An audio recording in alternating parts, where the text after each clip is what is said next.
багш нь одоо танарт юу тайлбарлаж өгөх гээд байна вэ гэхээр хөөргөний тухай. За хөөргөний тухай ярихаас өмнө хамгийн түрүүлж ярих ёстой юм юу вэ гэсэн чи дайлан. Ягаад гэвэл чи 16-аас 17 дугаар зууны үеүүдэд болохоор Монголд хөөрг гэдэг зүйл, хамрын тамхи гэдэг зүйл өөрөө анх нэвтэрж орж ирсэн байгаа юм. Ихээр ашиглагдаж эхэлж байгаа юм. Олон түмний дунд тархаж байгаа юм. Тэгэнгүүтээ хамгийн түрүүнд нэг асуудал гараад ирж байна. Тэр юу вэ гэсэн чинь болохоор энэ хөөрг гэдэг зүйлийг чи өөртөө ихээр өөр дотор хасгарч байгаа гэдэг. Түгээр тэг шинжлэлийн нүүдэлчдийн одоо нэг том соёл гэдэг тэр хавтаг гай зүйл байгаа. Тэг чи эмэгтэйчүүд гоонксэн, эрэгтэйчүүд налт мөнгөнзоос аяг эсвэл хаяада жоохон борцморцыг чи нийдэж явах юм те. Тийшээгээ ихээр бас хасгарч байгаа. Тэгэнгүүт монголчууд яасан бэ гэхээр за зөвхөн энэ хөөргөнд зориулаад нэг юм уутны юм зохион бүтээхгүй бол гориг байгингүүтээ дайлан зохион бүтээж байгаа. Тийм болохоор дайлан бол ялцчихгүй Монголын том соёл. Нүүдэлчдийн өөрсдийнх нь зохион бүтээсэн зүйл. За хэдий хөөргийг тэгээ хамрын тамхиг монголчууд зохион бүтээгээгүй ч гэсэн Монголын мэдлэг хүндлэх ёсны салшгүй нэг хэсэг. Одоо бол бүр Монголд нутагшаад Монгол соёл болсон гэсэн үг. За тэгэнгүүтээ хөөрг зөрүүлэхдээ хамгийн түрүүлж хийх ёстой юм юу вэ гэсэн чинь хүнд өхөөсөө өмнө толгойг сулладаг дандаа. За яагаад вэ? Хөгшичүүд эмээ өвгөнөр ярьдаг тийм ээ. Толгойг дарж өгж болдгоо маа. Тэгэх юм бол муу мэдээтэй явж байгаа хүн толгойг дарж өгд юм аа. Заавал сулжий гэд өвөө минээр ярьдаг тийм ээ. Тэрний шалтгаан нь юу вэ гэсэн чинь энэ манжийн дарлалын үед одоо их хүнд ялтай улсууд ялангуяа бүр нөгөө цаазаар авахгүй ялтай улсуудад хөөрг өгөхдөө толгойг дараад өгчдөг гэж. За эцсийн удаатай футтайг өгөхдөө толгойг дараад өгчдөг. Тэрнээсээ үндэслээд одоо нөгөөх нь ам дамжиж яригцаар байгаад одоо үед болохоор хөөргний толгойг дарж өгөх юм бол муу мэдээтэй явж байгаа улсууд дарж өгдөг юм аа. Болоод өөрцөх байхгүй юу? За тэгэхээр толгойг суллах нь байна. За ингээд сулчиж байгаа. За тэгээд өгнө хүмүүст өгөхдөө яах вэ гэхээр алгандаа хийж өгж болдоггүй. Яагаад хийж өгж болдоггүй гэсэн чинь алгандаа игээд өгнө штэ. Тэгэхээр ондоо хүн бас ингээ алгандаа эцэл. Нөгөө чинь ингээ зөрүүлэхээр ингээ цохино. Харшуулна, дуугаар нь хавсарна. Тэгэнгүүт хөгшчүүд юу гэж ярьдаг вэ гэхээр хоорондоо хэрэлдэхийн цомдоо, хүнтэй муудалцахын цомдоо гэж ярьдаг. За яагаад вэ гэсэн чинь энийг болохоор манай Монгол Улсын их сургуулийн одоо Угсаатан зүйн багш Бямдарж огш маань ингэж тайлбарладаг. Яагаад болохоор харшуулах юм бол хэрэлдэхийн цомдоо ингээд ийм одоо ёс яагаад тогтвоо гэсэн чинь багш ингэж байгаа. За энийг чи одоо мэдээж хоорд нь ингээд харшуулаад алгандаа игээд солилцсон шүү дээ. Харшуулаад авсран шүү дээ. Чи эрдмийн чулуу тийм ээ. Тэгэхээр цохиод байвал яах нь вэ? Хааграм яг зөв хааграм цуурна гимтэн тэгэнгүүт нөгөө усууд хэрэлдэж эхлэх нь биш үү? Өө чи миний одоо үнтэй цатай юм хагалчлаа шүү дээ. Тэгээд угаасаа ингээ хэрэлдэж эхлэн. Тэрнээсээ үндэслээд настайчууд болохоор хооронд нь харшуулах юм бол хэрэлдэхийн цомдоо харшуулж болдгоо маа гэд ярьдаг болсон байх нэ. За тэгээд дараачийн зүйл нь юу вэ гэсэн чинь одоо энэ хөөргийг ингэж байгаа юм. За ингээд солилцлоо авлаа. Одоо би одоо та нараас ч нэг хүнээс ингээ хөөрг авчлаа. Тэнгүүтээ заавал толгойн сударцсан ирж байгаа шүү дээ ингээд. Заавал нэмж сулладаг. Нэмж суллаад зармууд нь аваад жоохон ингэж тамхины тараагаад ингээд нэг татдаг шүү дээ. Ахнаар тийм ээ. Тэрний шалтгаантай бас. Юу вэ гэсэн чинь 16-аас 17 дугаар зууны үед Монголд хөөрг их тарж байгаатай адилхан бас нэг зүйл тарсан. Тэр нь болохоор буддизмын 3 дахь их тархалт. Тэр 3 дахь их тархалтаас болоод яасан бэ гэсэн чинь нөгөө нэг 49 хоног. Одоо талигачтай айл 49 хоног өнгөрөх ёстой гэдэг нэг ёс тогтож байгаа шүү дээ. Тэгэхэд мэдээж ингээд за талигачтай айл байлаа гэж үтэй.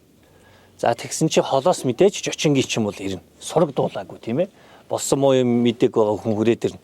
Тэгэнгүүт нь хаалгаар ороод ирэнгүүт нь шууд за манайх талигачтай байгаа хүн нас орцсон гэж хэлэхээс цээрэлдэг байсан. Угаасаа тэгэн шүү дээ мэдээж холоос жочин ороод ирдэг тэгсэн чи өө хүн нас орцоогоо гэж сууж их юм бол сонин шүү дээ бас тийм ээ. Тэгээд хэлэхгүйгээр хөөргөөрөө илэрхийлдэг байсан баг.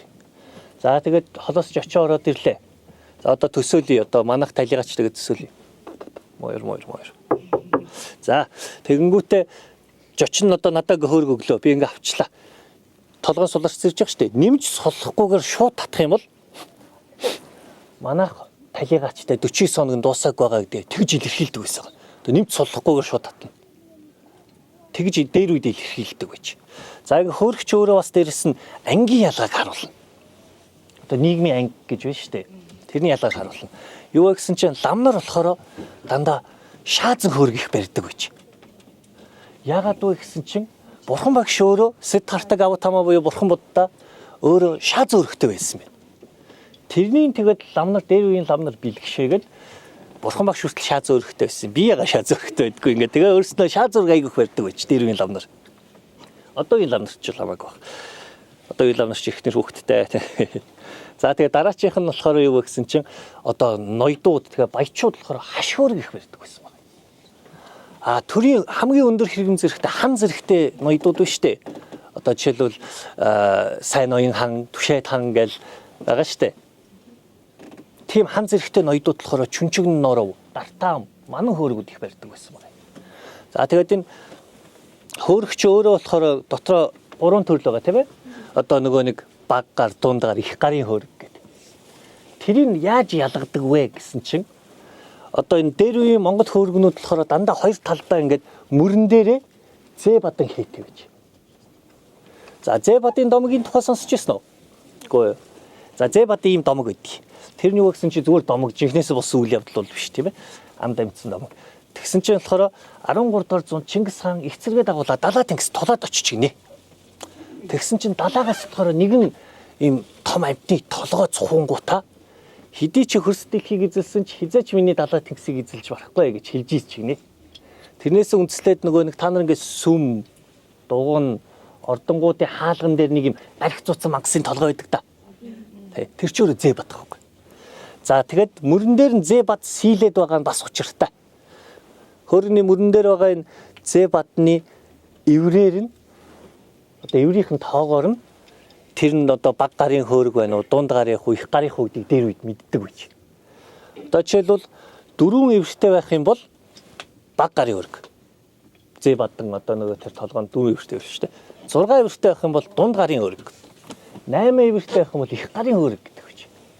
Тэгэнгүүтээ их гарын хөөрг буюу 8 эвртэй хөөрг нь өөрөө ам нь болохоор 37 мм диаметртэй. Нэг ясандаа бүр 2 хороо зузаан амтай байж л дээ. Одоо энэ ам байгаа. Ам нь 2 хороо зузаан. Энэ бол нэг л хороо зузаан байгаа. Энэ баг гарын хөөрг. 2 хороо зузаан. Ийм том амтай, тийм том хөөрг. Их гарын хөөрг байж гэнэ. За тэгэнгүүтээ настайчууд хөөргөө яаж биендээ авч явдаг байсан бэ гэсэн чинь одоо ингээд настай хүмүүсүүдийг харахаар за хөөрглингүүтэл хөөргөө болохоор ингээд өврөөсөө ухаад гаргаад. Дайлантайгаа өврөөс ингээд ухаад гаргаад ирнэ. Харин одоо үеийн залуучууд одоо нөгөө нэг гой ганган зүү ороож ойсон дайлан майлангаа гайхуулах гад бүсэндээ зүүдэг болсон. Хөөргөө дарах юм бол залуучууд хөвчлэн ингээ бүсэндээ зүүчнэ. Нөгөө нэг өстө дайлангаа гайхуулж штэ. Тэгэнгүүтээ одоо манай Бямбатар жогшон тэгж ярьдаг л да. Соёл гэдэг зүйл өөрөө үүсэх явцдаа устдаж, устдах явцдаа үүсдэгэ гэдэг. Тэм чи соёл ингээ өөрөө жоохон багаар жоохон өөрчлөгдөөл яваад байна. Нөгөө шин үеийнхэндээ тохироод одоо тэрнтэй одоо таарад тэгээ жоохон өөрчлөгдөөл яваад байдаг байхгүй. Тэгэхээр одоо хөөргийг бол хүмүүсүүд өөртөлдөг байсан бол одоо бүсэндээ зүүдэг болчихжээ гэж. За. Асуух юм байна хөөхдөө те. Ихэр хөөд. Тийм. Энэ хөөргөн дээр бас нэг олон ёсууд байгаа. Тэр юу вэ гэсэн чинь болохоор ихэр хөөд төрүүлсэн эмэгтэй хүнд нэг чулуугаар хийсэн бөөрөөрөө нийлцсэн хос хөөрг нэг өсөндө голоор нь зүсэж салгаагүй нэг чулуугаар хийсэн хос хөөргийг ихэр хөөд төрүүлсэн эмэгтэйд бэлгэлдэг байжээ. Тэгэхээр ч нэг өсөндө ихэр хөөд гаргасан эмэгтэй хүнд болохоор нэг чулуугаар хийсэн гэхдээ голоор нь зүсэж салгаагүй хоёр хөөрг өгдөг байна шүү дээ. Энэ одоо манай үндэсний музейд ялангуяа тийм хөөргүүд бол үзүүлэн дээр байгаа. Очиж үзээрэй. За тэгэхээр ч одоо энэ хөөрөгчин одоо яах нь вэ? Нийгмийн гарлын нэлтгэгч чинь лам хүн үү, ноён уу, эсвэл бүр хан зэрэгтэй хүн үү гэдэг нийгмийн гарлын нэлтгэгч байгаа. Сайн муу мэдээтэй явж байгаа үгүйг нэлтгэгч байгаа юм. Ажил явдалтай байгаа үгүйг нэлтгэгч байгаа юм. Дээрээс нь болохоор ихэр хөөг төрүүлсэн эмэгтэй үгүй юу гэдгийг нэлтгэгч байгаа юм. Тийм байх нэ. За тэгээд дээрээс нь одоо за хамгийн сүүлийн нэг ярих чухал юм байна. Тэрний үг гэсэн чинь бүх соёлын ил функц болон далд функц гэж байдаг. Цагаан сарын соёлын ил функц нь юу вэ гэсэн чинь нөгөө ахмадуудыгаа хөндлөх. Далд функц нь юу гэж болох вэ? За та хүүхэд байна уу? За цагаан сарыг гэдэг одоо баярын энэ том соёлын далд функц нь юу гэсэн чинь жоохон хүүхдүүдэд хинчний хамаатан бэ, хинчний ураг төрлөө гэдгийг таниулах байж. Нэг өсөндөө энэ одоо чинь аав чинь найзууд ч энэ одоо аав чинь хамаатнууд, энэ чинь ээжийн талын хамаатнууд гэдэг таниулах зорилготой. Тэр нь далд функц. Яг тэрнтэй адилхан хөөргөн дээр хүртэл соёлын ил болон далд функц гэж байдаг. Хөөргөний соёлын ил функц нь мэдээж мэдлэх хүндлэх тийм ээ. Далд функц нь юу вэ гэсэн чинь тухайн үеийн нүүдэлчд өөрсдөд нь болохоор хоорондоо тархаа бутархаа амьдардаг гэж. Тэгэнгүүтээ яах нь вэ? Мэдээж мэдээллийн дутмаг байдалд орсон. Ямар сандаа холоос ирсэн үнээс үг сонсоо гэд тийм үг байдаг да. Тийм болохоор энэ хөөргөний далд функц нь юу вэ гэсэн чинь одоо та нарын одоо хэлдгээр нөгөө нэтворкинг танилын хүрээгээ нэмэгдүүлэх. Дээрээс нь болохоор мэдээлэл олж авах. Нэг өсөндөө яриа эхлүүлэх шалтгаан واخгүй юу? Тэр нь болохоор энэ хөөргөний соёлын далд функц. Нэг аавын битэд хүнтэй танилцах, актив битэд газар үзгэдэгтэй. Тэнтэй адилхан хүмүүстэй танилцах шалтгаан واخгүй юу? За тийм байх нэ гэж. Хөөргөний чулууны үед нь ямар чулуугаар хийдэг? Тий. За хөөргөний чулуунууд болохоор бас дотроо юу байгаа? 3 төрөл байгаа. Тэрний юу гэсэн чинь болохоор тунгалаг, хагас тунгалаг, тунгалаг бус гэж 3 төрлийн чулуу байгаа. Тунгалаг чулуунууд нь юу гэсэн чинь алмаз, циркон, тэгээд цагаан индрониал гих мэтчлэн гэрэл нэвт гаргадаг чулуунууд. Одоо нэг өсөндө харах юм бол бараг шил шиг харагдахаар тийм чулууд байгаа. Дараачих нь юу гэсэн чинь хагас тунгалаг чулуунууд. Тэр нь юу гэсэн чинь чимэд тэгээд сарны чулуу гэх мэтчлэн гэрэл их нэвтрүүлэн гэхдээ нэг амир их нэвтрүүлэхгүй яг нэг тунгалаг чулуу шиг бол биш. Одоо нэг алмаз балмац шиг биш байна шүү дээ. Тэгээд тунгалаг бусууд нь юу гэсэн чинь одоо номин чүнжиг норов гэх мэтчлэн чулуунууд байгаа л да. Эдгээр чинь бүгдээрээ нэг өсөндөө үнэт чулуунууд. Үнэт бол хагас үнэт чулуунууд. Тэгээд тэр чулуун чи бас дотор нь бас дахиж бас 4 ангилаад байгаа. Үнэт чулуу, хагас үнэт чулуу, гоёлын чулуу, тэгээд өнгөлгөөний чулуу гэж. Үнэт бол хагас үнэтүүд нь бол хамгийн их одоо өргөн хэрэглэгддэг. За тэнгуүтэ Монгол хөөрг, Хятад хөөргүүд хоорондоо бас тэнгэр газар шиг ялгаатай. Яг одоо үед л яг нөгөө нэг монголчууд аваад байна гэдгийг мэдээд монгол загвараар хятадууд их хийгээд байгаа болохоос ер нь бол Хятад хөөргөний нэг онцлог нь юу гэсэн чинь толгой намхан. Монгол хөөргөний онцлог нь юу гэсэн толгой өндөр. Шүүрэн толгой юм уу чулуун толгой нь арай өндөр. Хятад хөөргүүд ингээ харахаар нэг жижигхэн нэг юм борцох шиг жижигхэн намхан толгойтой гэж байгаа байхгүй. За тэгэнгүүтээ хөөргөний бүтцэн толгой, нуух, тэгээ халбаг, тэгэнгүүтээ ам, хүзүү, их бие, мөр, суур гэдээ явчихж байгаа. За халбган дээр бол ярих юм их байна. Юу вэ гэсэн чинь болохоор халбган дотроо болохоор 4 төрөл байгаа шүү дээ. Зэсэн, мөнгөн, алтан, зааны ясан. Алтан болон зааны ясны нь болохоор хамгийн эрхэнд үздэг. За тийм байх нэ. Тэгээд энэ нуухны гол зорилго нь юу вэ гэсэн чинь нэг талдаа болохоор толгойг нь шүрэн толгойгоо тогтоох, нөгөө талдаа болохоор халбаа тогтоох гол үүрэгтэй. За тийм байх нэ гэж. Өөр асуулт байгаа юу? Асуухан байна уу? Жирийн үед болон одоо яслын үед хөрөх ялгаа гэж байгаа юу? Жирийн үед айд ороод хөрөх, сүүлд бэрэг гоох найчдаг тийм үед яс гэдэг юм уу идэхэд өөр байна шүү. Ер нь л дийлэгтэй бол адилхан дөө. Жохон ялгаанууд байдаг л угсаатны бүлгэрээ жохон ялгаанууд гараад ирээд идэг. Тэрийг тэгтээ яг нэмж судлах л шаардлагатай байна л да бас. Энд ч бас бас дайр гангийн зарим сумд болохоор эмхтэй хүн хөөрг барьдаггүй ёстой. Тэгэнгүүтээ зарим газар нь болохоор эмхтэйчүүд нь бүр ингээд ихэр хөөрг барьцсан явж байна. Заримуд дээр нь эмхтэй хөөрг барьж болохгүйг нь бас нөгөө нэг угсаатны бүлгэрээ гэж жоох ялгаанууд байдаг. За. Асуух юм байгаа юу хүмүүс?